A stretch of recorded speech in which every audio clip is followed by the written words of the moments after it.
And certainly I did a degree in English, and then I went on and did a postgraduate diploma in journalism. And they showed us two pieces of media that they said showed how art could change the world. And one of them was Orson Welles' War of the Worlds, when there was a mass panic, and which I thought was interesting about how art and the messages you get through the media can arouse those kinds of feelings. And the other was Cathy Come Home, and the idea that a piece of art on television watched by a nation could make people angry and could galvanize politicians and galvanize organizations to bring about social change. And I think there's something quite poignant about watching it in the time and place we're in now. And I'm sure we'll be talking a lot about the Britain we find ourselves in and what kind of Britain we live in, partly since the EU referendum. Ken, are you ready to come on? Ken Loach is here!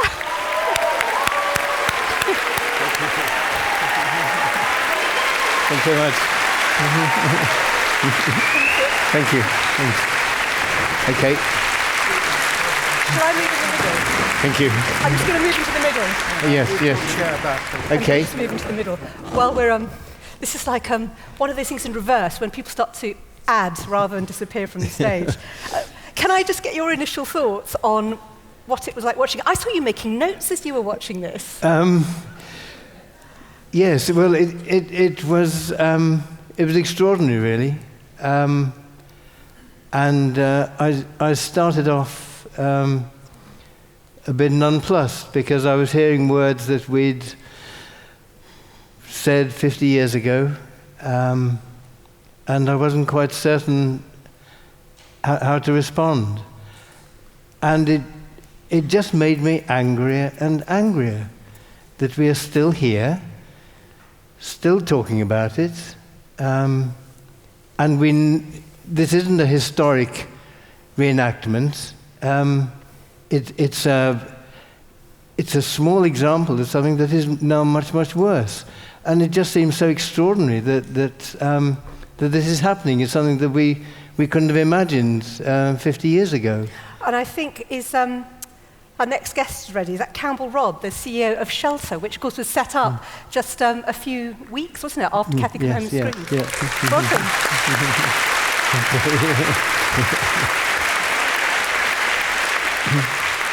Is anyone else ready yet? We can bring you all on at the same time? Yeah. Yes? And we're also joined by Eska, the Mercury Prize nominated singer. Come on.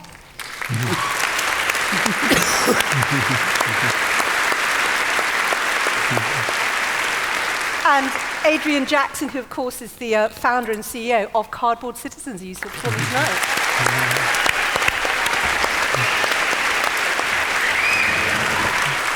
And I'm also delighted that we're joined by James Murray, who's the Deputy London Mayor for Housing.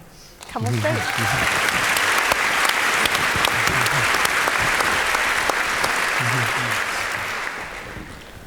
Welcome. Well, I suppose as I just asked Ken, I wondered what all your reactions were to watching this performance today. I don't know if you want to go first. Yeah, my most striking thought was that was a play that was written 50 years ago and a play that was as relevant today as it was then. Every day at Shelter, we see people in that situation, mothers with children living in temporary accommodation, desperate to find a home, things out of reach. It was just so powerful to know that despite everything that's happened in the last 50 years, we're still in the midst of this crisis. And it just makes you so sad, and I've seen that film so many times. We show it at Shelter to new staff to remind them where we came from and where we're going, and it still makes me angry and brings a tear to my eye. That's what it made me feel right away. Eska. Well, quite recently, having watched the film, knowing how much that it moved me to tears, and this evening did as well. I think the power of seeing this story told by people who have the experience of this situation, making it way more potent and powerful again and again. Adrian, what about you? Pride. Pride at the creativity and bravery and genius of people who are sometimes written off, as described in the film, and show here tonight, if given a chance, can be brilliant. Yeah.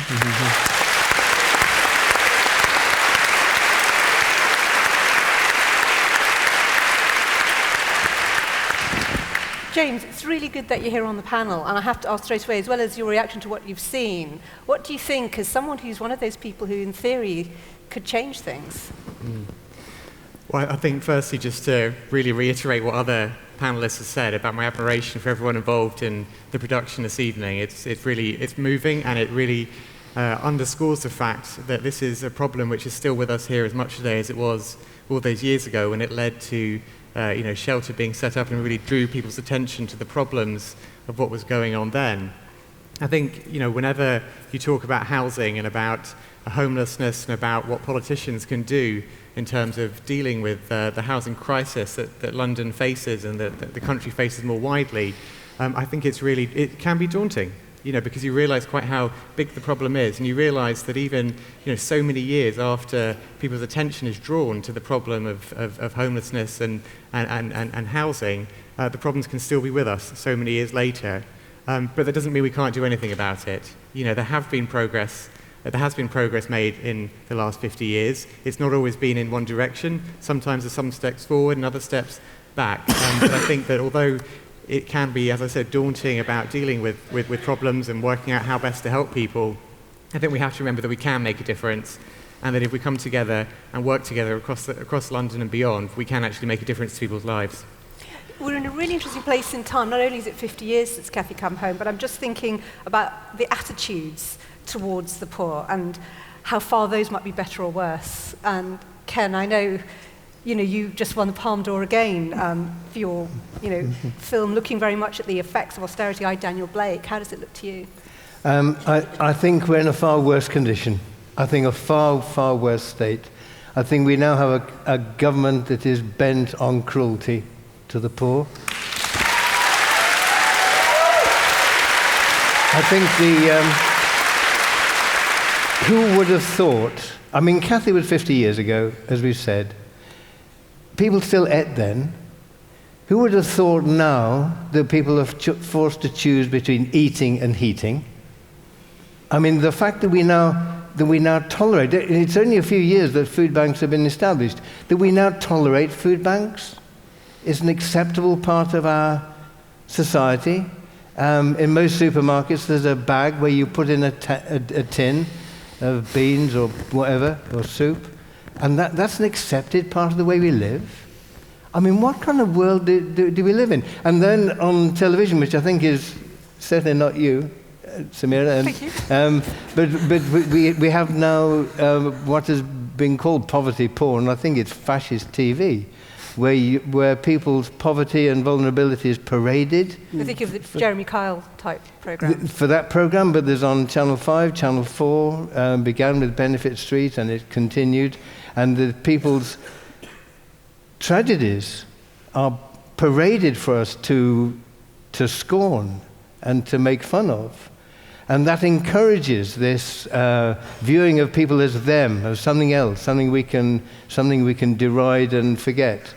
And then the press will promote skivers versus strivers. I didn't remember that 50 years ago. I think when Cathy was shown, people did feel touched, and they felt alarmed, and they felt for her tragedy. I think now she would be viewed with scorn. And that's the fault of the culture that we've allowed. And why have we allowed it? Because in '79 there was an election that changed the consciousness of this country from the public good to private greed. And private greed has led to this conscious cruelty that they get away with.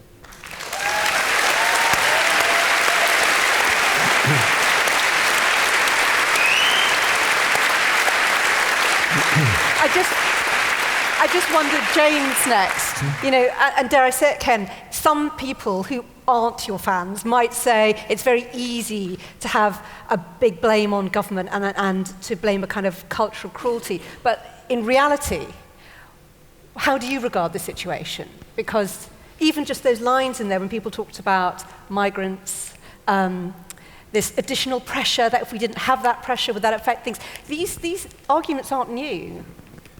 I think that's one thing which you really recognise when you see this, that some of the arguments used are, as you say, they're not new, they come full circle.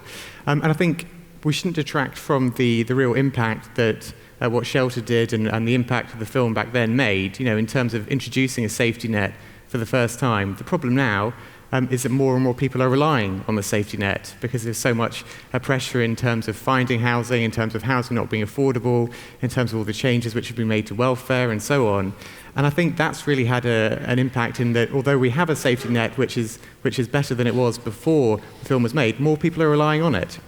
More people are now reliant on that safety net when they have difficulty in their lives. So I think that, although we can say there has been some moving forward, I do think that it is not entirely in one direction. We can move forward in some ways, but in other ways, life gets a lot harder. And I think that means that we have to recognise we have to continue to fight for what we believe in.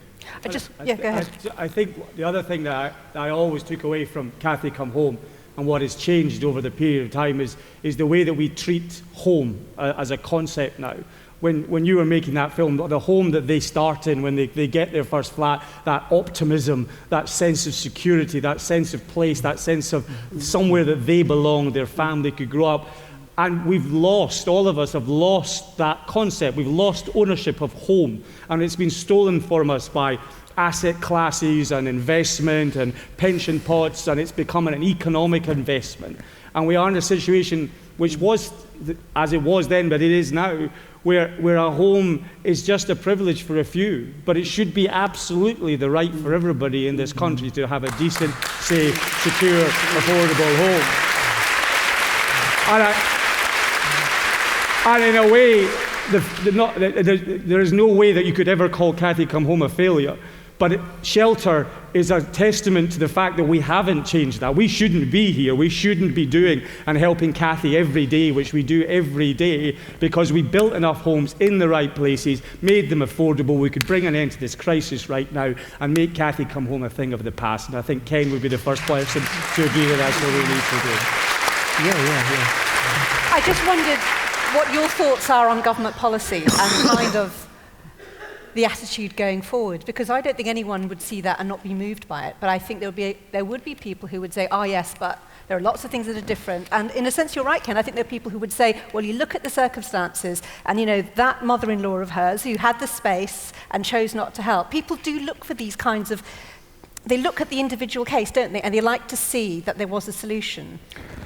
I mean, it's not rocket science, is it?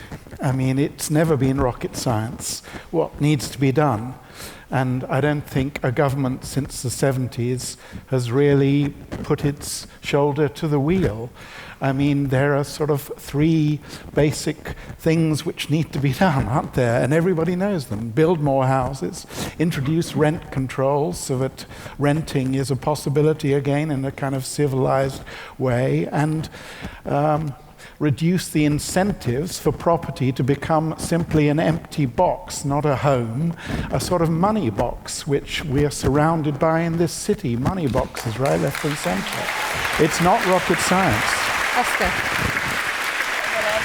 I'm in that situation myself. I'm not a homeowner. I'm still renting. It just seems that it's way out of reach for someone like me. And I'm a first-generation immigrant as well.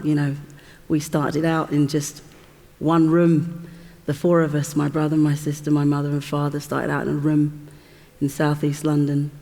And as irony had it, they weren't able to get council help, which actually forced them to be able to get a property as students back in the 70s. Which is, and I'm actually benefiting from that, from what happened there. But still, I'm in a situation as a single parent, as a Londoner, not being able to afford my own home. And the fact that there are so many money boxes around, there are so many people who, there are countless people who have got their second, third property to rent out. This incredible situation that's somehow people are not being forced. There's not something that's actually preventing people from that enough to actually allow people to just get on the property ladder and actually own a home, or even actually be able to rent sensibly. Well, in the other London. side of that, and I want to ask particularly James and Campbell about this, was the whole issue of social housing, and what's your understanding of, because we know national government promised before the last election that they were going to encourage the sell-off of more housing association properties. So what's your understanding of that policy and the impact it's going to have?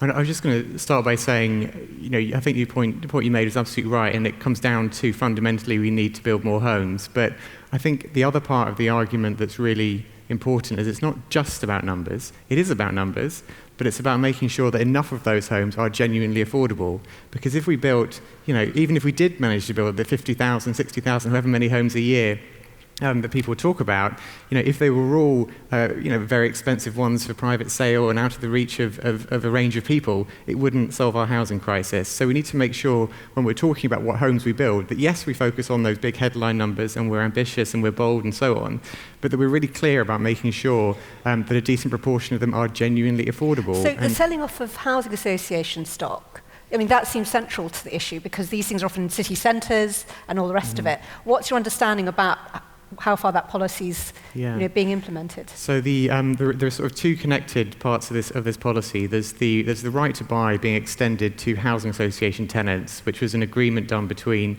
housing associations and the government. But then connected to that, in the Housing and Planning Bill Now Act that the government passed, they were talking about selling off higher value council homes to pay for those discounts in the right to buy. So the two policies are different, but they're connected, because obviously the danger is if you don't replace those homes, then it means that your social stock is hollowed out. And that's what we need to make sure happens. If these policies do go ahead, that we make sure that they are replaced, so that we have a stock of social rented housing for the future. Okay. We can see a sea change in the way that this country lives, and it's now we have, as we did when Cathy was around, we had a brief period where more people lived in social housing than in private rented sector, and the failure of successive governments to truly invest in genuinely affordable, decent social housing has meant that the private rented sector is now at the place where nearly everybody with some really challenging life events, everything, they end up at the mercy of private landlords of increasing rents and without the support they have. And it is just it's a huge failure in public policy. We still invest heavily in a health service that's free at the point of access in St Genevieve. We still invest in a comprehensive education system. We have stopped investing in giving decent, affordable homes to people, and it is just a failure of success. And the thing about it is it can be fixed. This is the problem. Everyone says it's not rocket science. It's not. It really, really is quite simple. It's about choices, and governments don't make the choices. People want houses. Everybody in this room wants a home for them, for their children. You have to go out and get it and make it happen. We have to make it happen. Ken, what were you going to say? I think that's right. But there's a fundamental ideological point we've got to grasp, isn't there? And that success for decades, housing has been seen as a market. And we welcome the free market. Every politician is tested on whether he's pro-business or not. If he's not pro-business, God help him, he'll be scorned by every interviewer on BBC and ITV and in the press if he's not pro-business. But it is that ideology which has reduced housing to huge tower blocks bought as investments by foreign investors and which stand empty. And that's where our building industry is working. Why isn't it working building the homes? Because, as you say, we've committed to one ideology and not to the other one, which is that housing is a responsibility for us all to provide houses and provide homes for everyone to live in. But I think it goes beyond that, because to make housing work, there has to be a plan. Housing has to be planned alongside work, alongside the social infrastructure of health and schools. It has to be environmentally sustainable. And that's what we need to create. And you can't do that if you leave it to the market. The market builds what will make the most money. It won't build what we need. And that's what we need. We need planned estates, as Nye Bevan planned them in the aftermath of the war, where, as he said, only the best is good enough for the working class. And my God, we need that again.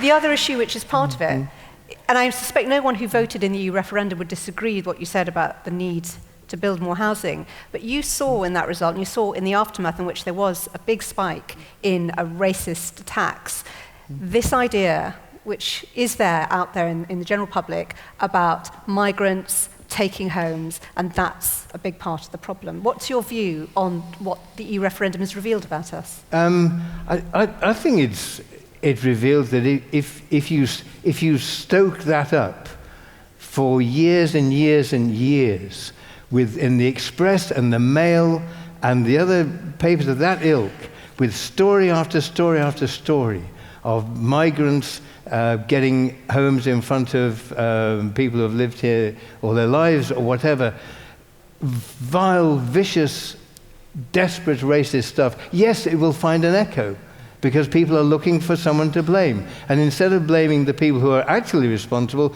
they blame the person who's even more vulnerable than they are themselves. But I think...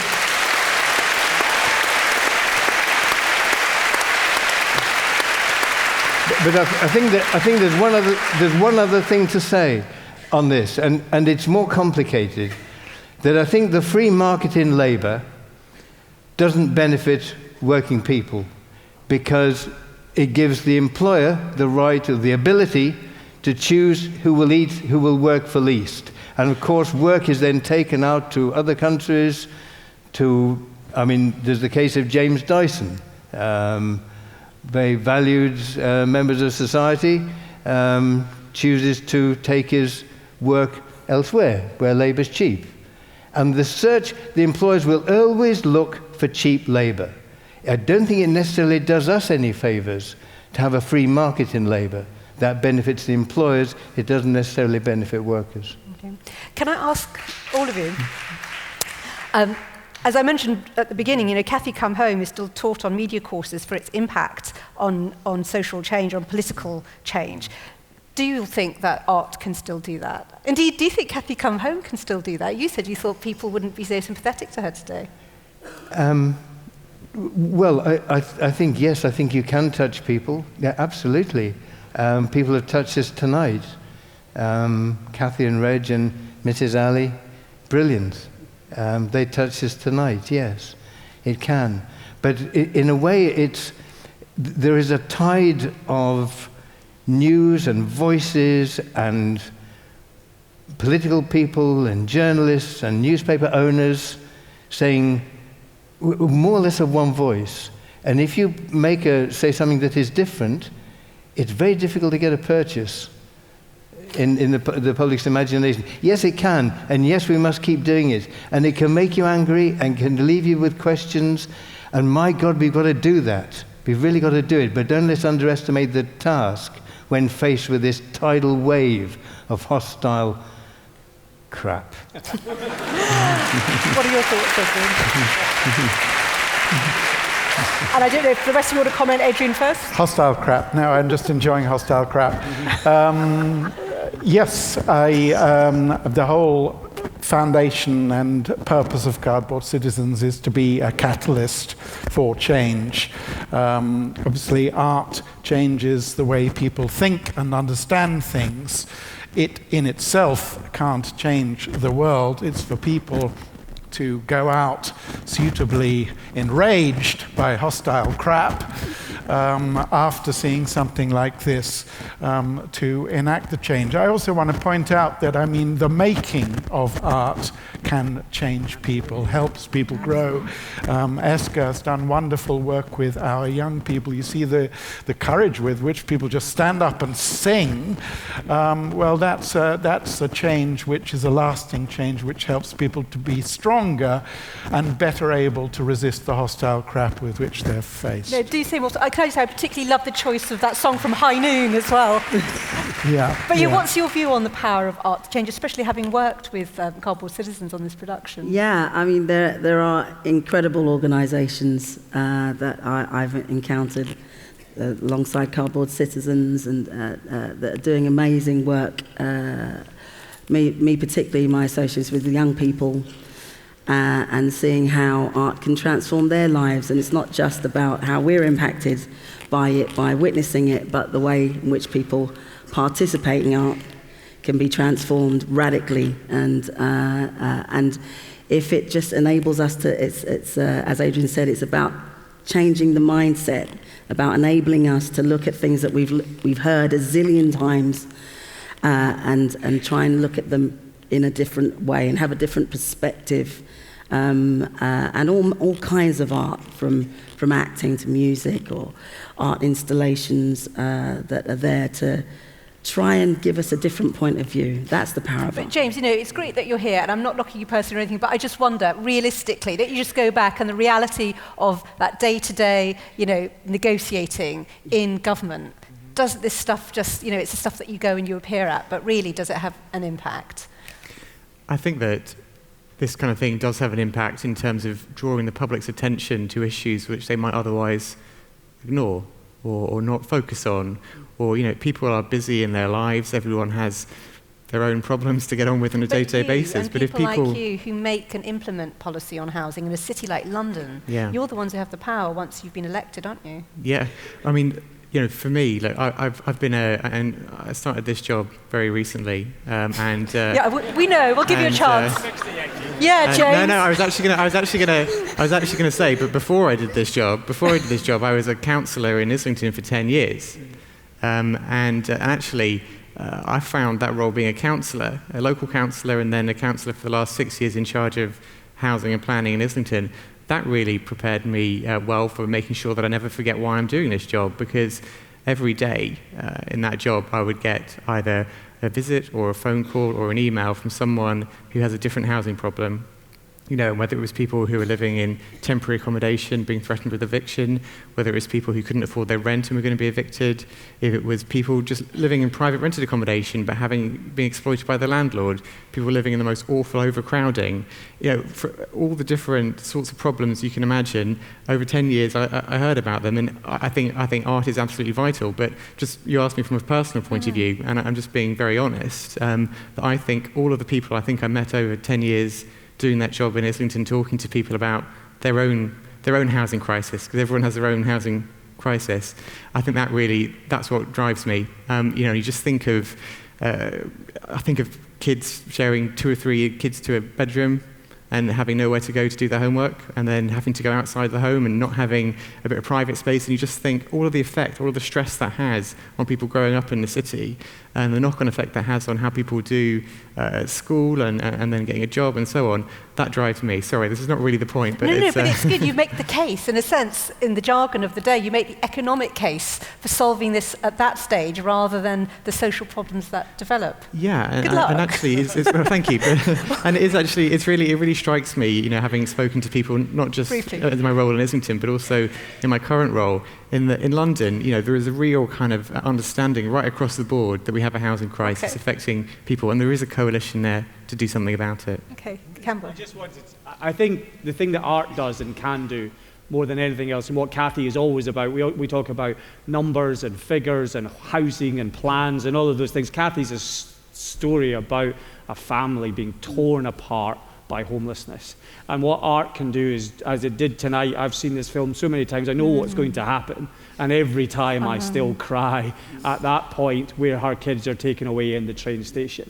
And only art can make you feel that way, make you empathize in that way with someone in a situation that you can't know and understand. And that's where the power comes, is telling those stories. It can't change policy overall, but it can make every one of us think, that could happen to me, that could happen to my mum, that could happen to my family. And that's why it's so important. That's why Ken and the people in the films that he makes tells that story again and again. In Cardboard Citizens tonight, the people on the stage have been through this, and they could stand up here and tell us that story and make us feel that. And that's why it's powerful, and that gives us the motivation to go and make James and others do what they have to do. And it's so powerful. It's fantastic. Right.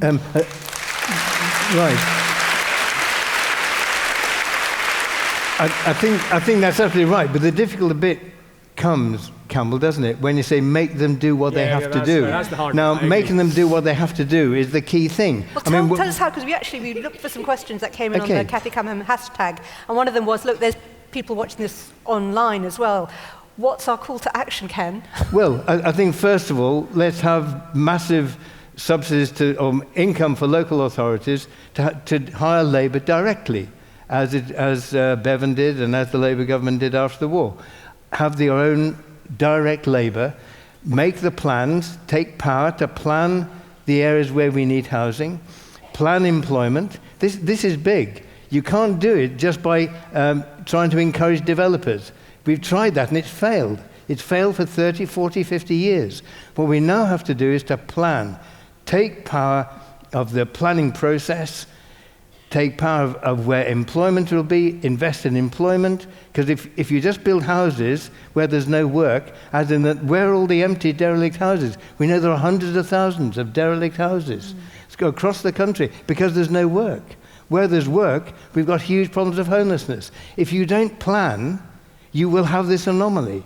So let's recognize that. Let's take that power to plan, to work with direct labour through the councils, not leave it to private developers. Do it ourselves. Why can't we? We don't have to let someone else make a fortune out of it to house people properly. Would you get back to that? It's a sombre thing to bring up, but I still find it hard to believe that it's only a couple of weeks since the MP Jo Cox was murdered. And one of the really shocking elements of what seems to have happened to politics is this toxic atmosphere around political parties, around how far politicians are trusted, and in a different way. And you saw it watching Cathy Come Home here and in the original, this mistrust of local authorities of social services. And we see that every time there's the death of a child, this whole ambivalence about how far social workers are part of a problem rather than part of a solution. And I know I don't expect a solution from you, but I thought particularly from you, Ken, as you know, that's part of what makes people angry watching it, is this sense that there were individuals who represent the state who are part of the problem. Yes, but that's the bureaucracy. It's the bureaucracy imposing a system which is unworkable and which will not work. I mean, the bureaucracy now with sanctions and benefits is that people go in and they have a problem, and wherever they go there's a wall, and then they turn and there's another wall, and then they're blocked again, and they end up being sanctioned and they don't know why, and then they're desperate and then they can't pay their rent, and one thing leads to another. What drives people mad is the bureaucracy, it's the injustice. And what I think some of us would say is we've actually got to have a just system where we have the power to solve these things, because we have the power. We have the labour power. We have building workers out of work. Surely we can take the power to construct a just society. And if I can add one thing, you talk about the toxic attitude in politics. One of the most toxic things I've witnessed over the last 2 weeks is this attack on Jeremy Corbyn by the people who should be supporting him. And my God, that's toxic.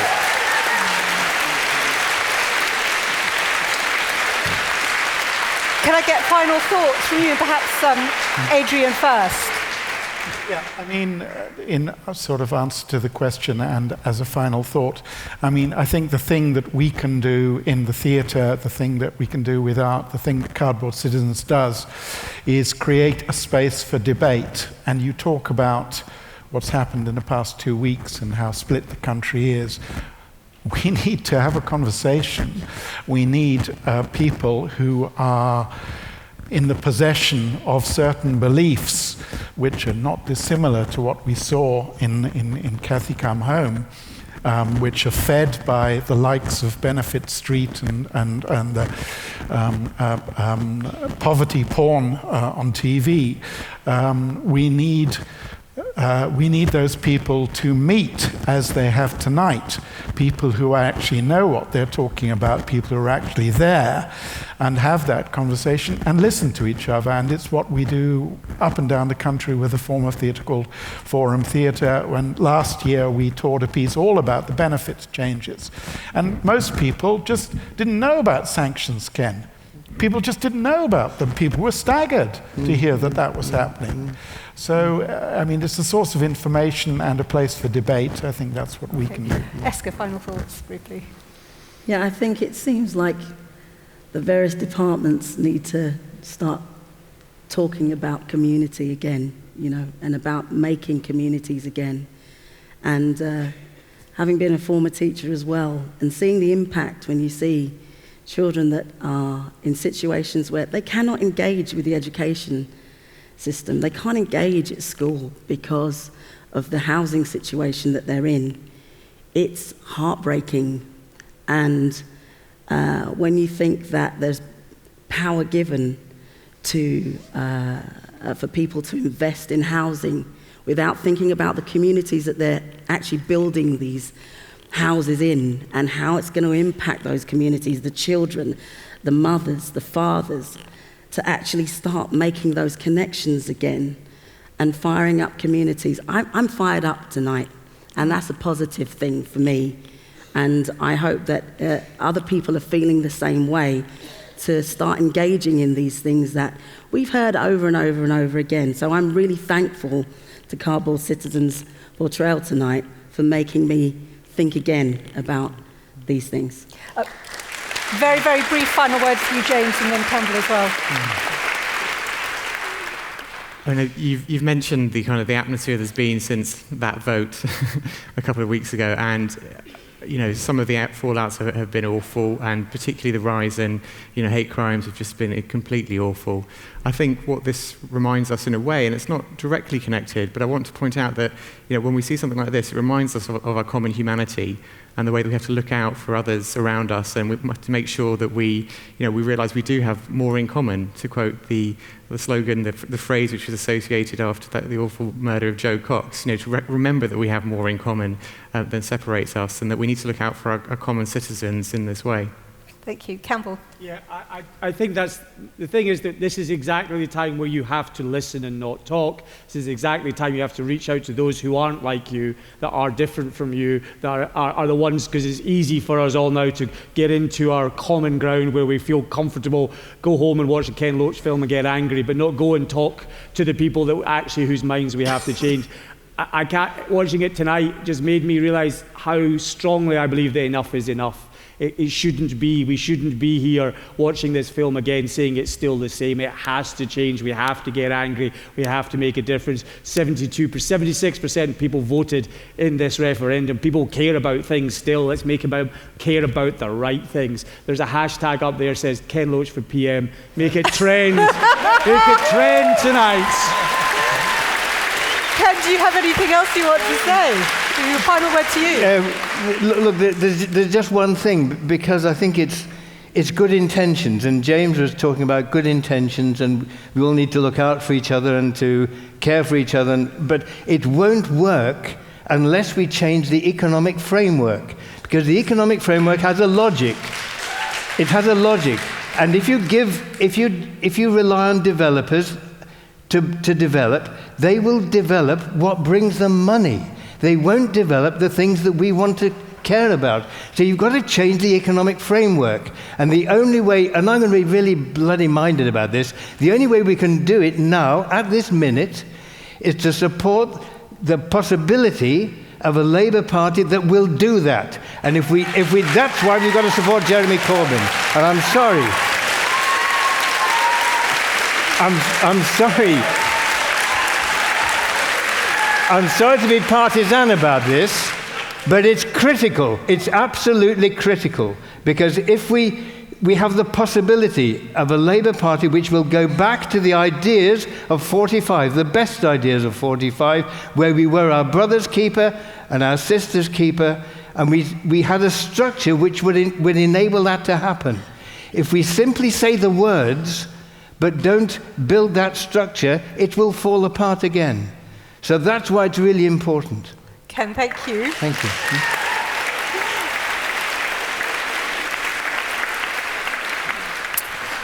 No, you haven't said too much. It's fine. We're not on the BBC, so I don't have to have Nigel Farage on the other side. It's fine. So thank you all, wonderful panel. Thank you to the wonderful actors, musicians, and everyone involved in staging that version of Cathy Come Home. Oh my God.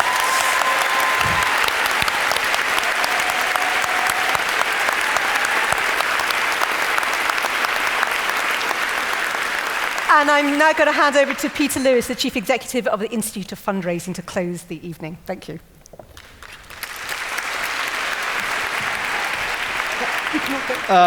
Thank you, Samira. I'm incredibly proud that the Institute of Fundraising commissioned tonight's events in partnership with Cardboard Citizens. I just want to say a final thank you to the community cast from Cardboard Citizens, Tony and Adrian, who put on tonight's performance. Can we have one last round of applause, please?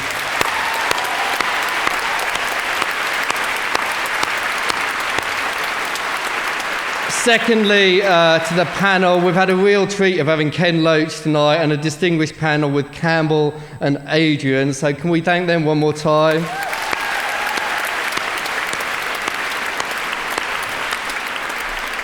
And finally, I'd like to thank you. Thank you for coming and participating in tonight's events. It's fantastic to see so many of you taking your time to come here. I hope you've enjoyed. What I really hope is that it's put a bit of fire in your belly to go and actually do a bit more social action in your communities, in the communities that you work with, and in the communities that you are as part of the Institute of Fundraising, a part of Londoners if you're in London, and whatever part of the world you can do that little bit extra to make the world a better place. Thank you all very much.